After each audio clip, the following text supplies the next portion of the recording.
This ultimatum over a NAFTA deal, Donald Trump telling Canada that our country has got until Friday to sign on to a new deal between the U.S. and Mexico. Of course, at the heart of this, the auto sector, lumber, but also dairy, the protections that the Canadian dairy industry gets. That has been a big issue for Donald Trump. He has complained about it at length. We're trying to get some reaction because we're hearing that Canada might have to make concessions. You know, you've got to give in order to get. We've got David Janssens back with us. He is a regional dairy producer and a member of the BC Dairy Association Board. David, good to have you with us today. So, you know, we're trying to figure out how this is all going to play out here. And we were speaking to you before. We've got you back on the line. What is the most important thing you want Canadians to know on this? Well, there's a couple things, Ted, that I want Canadians to know. And that is, first of all, we are not the source of the depressed world milk prices that the Americans are suffering under. In fact, it's almost a product of their own making with their lack of discipline, with oversupplying and overproducing milk for the world and domestic markets.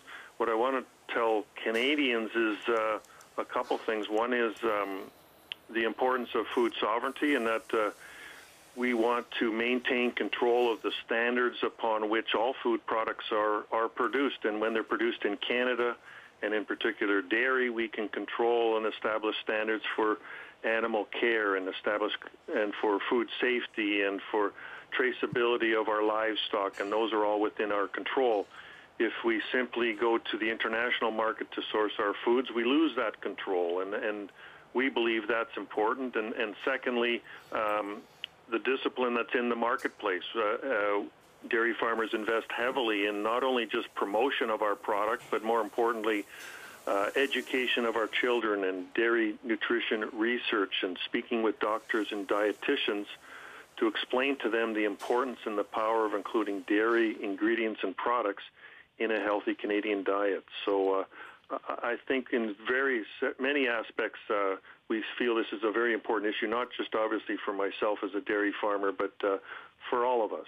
There are farmers in BC, in Ontario, in Quebec, dairy farmers that are concerned over what the Trudeau government might be willing to give up, might be willing to concede. On the other hand, with so much at stake, David, you know this, our economy is 1/10 the size of the United States. They want Canada to give up something. They want us to make concessions. Is it possible that there could be something that you would be okay with for the Canadian government to put on the table when it comes to dairy?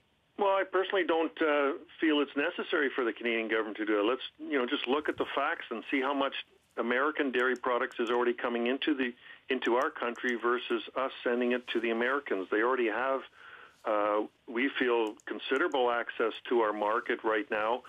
They had an agreement to increase the access to our market through the Trans-Pacific Partnership, which the current administration backed away from. So we're saying we have already negotiated access through the TPP. If that's such an important issue, there's your avenue. Don't start playing one of our industries off against the other. We support our Canadian government in dealing with the facts as they are, and supporting all of our industries in Canada. David Janssens joining us on the line from Surrey in British Columbia. He is a dairy producer. Good to have you on the program, David. Get your viewpoint out there. Thank you. Thanks for the opportunity.